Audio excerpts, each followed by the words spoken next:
Hello, c'est Eve, bienvenue dans ton épisode Feel Good de la semaine. J'espère que tu vas bien, que tu es en forme. C'est parti pour tes 10 minutes hebdomadaires de bien-être, tes 10 minutes hebdomadaires que tu prends juste pour toi, que tu prends pour ta santé mentale, ta santé physique, ta santé émotionnelle, relationnelle. Bref, installe-toi confortablement. Prends une grande inspiration par le nez et à l'expiration, imagine que tu te débarrasses de toutes les tensions que tu as dans le corps, toutes les tensions que tu as dans la tête, tous les soucis, toutes les choses qui te prennent de l'énergie, toutes les choses auxquelles tu n'as pas envie de penser. Et c'est parti pour l'épisode du jour. Je suis très contente de te retrouver aujourd'hui. Tu l'as peut-être remarqué, mais ça fait 2 semaines que j'aurais dû sortir cet épisode. Et pour tout te dire, j'ai eu beaucoup de mal parce que j'ai trop tiré sur la corde. Et je n'ai tout simplement pas trouvé le temps, pas trouvé l'énergie. Et j'étais tellement en vadrouille, tellement à droite à gauche, que je n'ai pas réussi à me poser pour enregistrer ce fichtre d'épisode de podcast. Donc dans l'épisode du jour, je t'avais annoncé qu'on allait parler des limites. On va effectivement parler des limites et surtout des limites qu'on se pose à soi-même. Parce que ça arrive très souvent que, en fait, la personne qui, dans le monde, respecte le moins nos propres limites, ça soit nous-mêmes, tout simplement. Donc aujourd'hui, je vais un petit peu te faire un état des lieux, des choses qui, moi, m'aident à garder mon équilibre. Et malheureusement, c'est des choses que là, je n'ai pas trop appliquées ces dernières semaines et c'est pour ça que je me suis retrouvée complètement à plat, complètement débordée, complètement dépassée par mon propre emploi du temps. Et c'est donc un bon reminder pour toi, mais pour moi aussi, quand tu mets en place quelques habitudes simples dans ta vie, ça peut tout changer et ça peut t'éviter les moments où tu te sens épuisé, les moments où tu te sens dépassé, les moments où tu as l'impression en fait que tu es dans un tunnel et que c'est la course et que tes jambes avancent toutes seules au bout d'un moment, mais que toi, t'as plus d'énergie, t'as plus de tête, t'es plus rien, t'es une coquille qui court. Voilà, peut-être que ça te parle ce sentiment, parce que j'ai l'impression qu'on est beaucoup à être dans ce cas-là, où notre vie, c'est pas harmonieux, on va dire, en termes de charge d'emploi du temps, mais c'est plutôt des grosses périodes de rush, et ensuite des grosses périodes beaucoup plus calmes. Et c'est pas évident de savoir jongler entre ces deux phases. En revanche, quand tu as à l'intérieur de toi, en fait, dans tes propres habitudes, dans tes propres routines, des choses qui sont ancrées et qui sont stables, et ça te permet que l'extérieur de toi, ça soit les montagnes russes, le cafouillage, mais que tu gardes ton ancrage. Donc aujourd'hui, je vais te présenter les 2 choses qui personnellement m'aident à garder le cap, m'aident à garder mon énergie vitale. C'est un rappel aussi pour moi parce que, comme je te l'ai dit, j'ai dépassé parce que j'ai arrêté d'appliquer ces 2 choses. Donc ça m'a remontré à quel point ce sont des habitudes déterminantes pour mon bien-être, déterminantes pour mon équilibre personnel. Donc si toi aussi tu as le sentiment parfois d'être dans des périodes de rush et ensuite de te sentir complètement épuisé, tu rentres le soir chez toi et t'as même plus la force de répondre à tes messages, t'as plus la force de parler à qui que ce soit, t'as même plus la force de lire un livre et du coup tu t'écroules devant Netflix, tu sais même pas ce que tu regardes, tu veux juste que ça t'éteigne le cerveau. Si toi aussi tu as des périodes comme ça, des périodes où tes to-do list n'en finissent jamais, des périodes où tu te mets une pression de dingue pour être monsieur ou madame parfaite, pour accomplir telle et telle chose, pour réussir à faire ceci, réussir à faire cela, jongler entre vie perso, vie pro, vie sociale, vie amoureuse, etc. Des périodes où ensuite tu termines sur les rotules, où tu es épuisé et où tu as l'impression d'être à côté de ton propre corps. Bref, cet épisode est fait pour te rappeler qu'il y a 2 choses très simples que tu peux mettre en place dans ta vie qui vont te permettre d'éviter ces périodes de rush, ou en tout cas, pas forcément les éviter parce qu'on ne peut pas toujours les éviter, mais de rester sain, de rester en harmonie, de rester à l'intérieur de ton propre corps dans ces périodes-là. La première chose qui est absolument indispensable pour moi, et toutes les personnes avec qui j'ai pu en parler, elles aussi, depuis qu'elles ont mis ça en place dans leur vie, elles ne reviendront en arrière pour rien au monde, c'est la fameuse morning routine.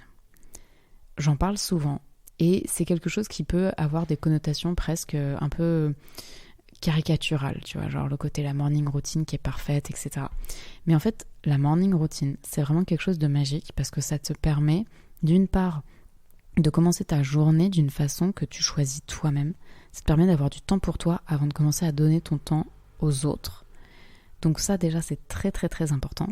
Et d'autre part, la morning routine, c'est comme le coup d'élan pour le reste de ta journée.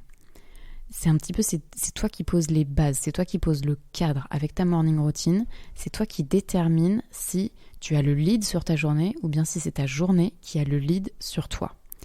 Donc pour ces deux raisons, c'est absolument primordial de commencer avec une morning routine que tu choisis.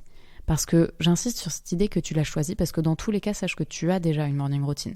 Mais peut-être que tu n'en as pas conscience, peut-être que tu l'as subie, peut-être qu'elle est faite de tout un tas de comportements automatiques dont tu n'as pas conscience. Par exemple, tu te lèves, tu regardes ton téléphone, ensuite tu vas te doucher, tu t'habilles, tu manges un truc, tu prends le métro, tu vas au boulot. Bon si c'est le cas, c'est ça ta morning routine. Mais je veux dire, dans tous les cas, le matin, il y a des actions que tu fais et ces actions-là, elles vont avoir un impact sur le reste de ta journée. Donc moi, ce que je te propose, c'est de choisir quelques habitudes qui te donnent une super énergie et qui te permettent de prendre du temps pour toi, pour faire des choses qui te font du bien à toi.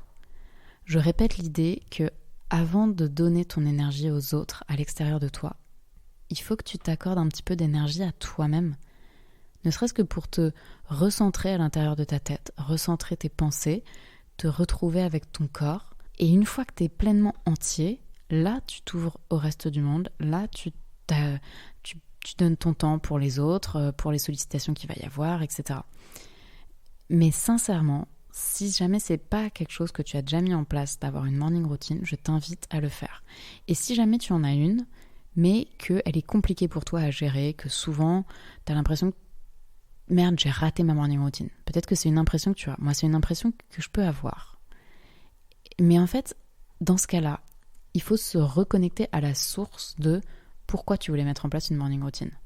Est-ce que c'est pour avoir la morning routine parfaite, entre guillemets, et cocher les cases de « Ah, moi j'ai une morning routine parfaite », mais en fait, elle te met la pression plus qu'autre chose? Eh bien, c'est hyper dommage, c'est pas ce qu'on veut. Puisqu'on se l'est dit, ta morning routine, elle est faite pour te permettre de contrôler ta journée, pour que ce soit toi qui poses le cadre de ta journée plutôt que ça soit toi qui subisse ta journée. Ok ? Donc, je t'invite à te reconnecter à ce qui te permet vraiment de te sentir bien. Et t'as pas besoin d'avoir accompli des trucs de dingue dans ta morning routine. Souviens-toi que l'objectif numéro 1 de ta morning routine, c'est avant tout qu'elle te permette d'avoir une superbe énergie tout le reste de la journée et d'avoir passé du temps avec toi-même pour te réveiller toi-même, pour rester l'acteur de ta vie. Donc pas besoin d'avoir tout un tas d'activités qui vont te demander énormément de volonté, genre tous les matins je vais aller courir 1 heure et ensuite je vais me faire un protein shake avec seulement des fruits frais et ensuite je vais faire 1000 pompes et ensuite, enfin j'en sais rien. Mais vraiment il y a cette espèce de dictature de la morning routine qui est en train de se mettre en place, donc je t'invite vraiment à la remettre en question et à te dire c'est quoi les 2-3 choses simples qui me permettent d'être en maîtrise de ma journée, bien dans ma tête, bien dans mes baskets.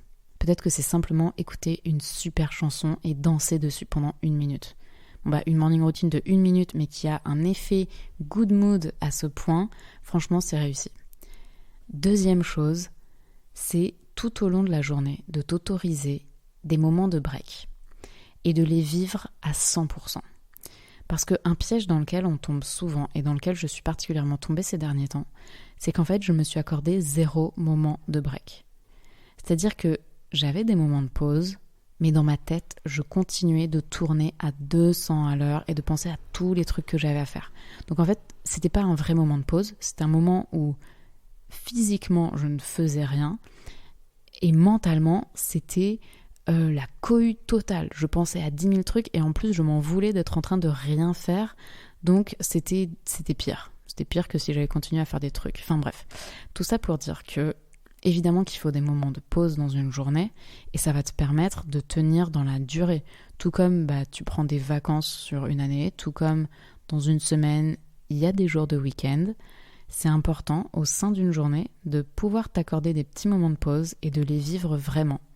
Que mentalement, tu coupes avec les sujets sur lesquels tu étais et tu te dises « Ok, là c'est un moment de pause ».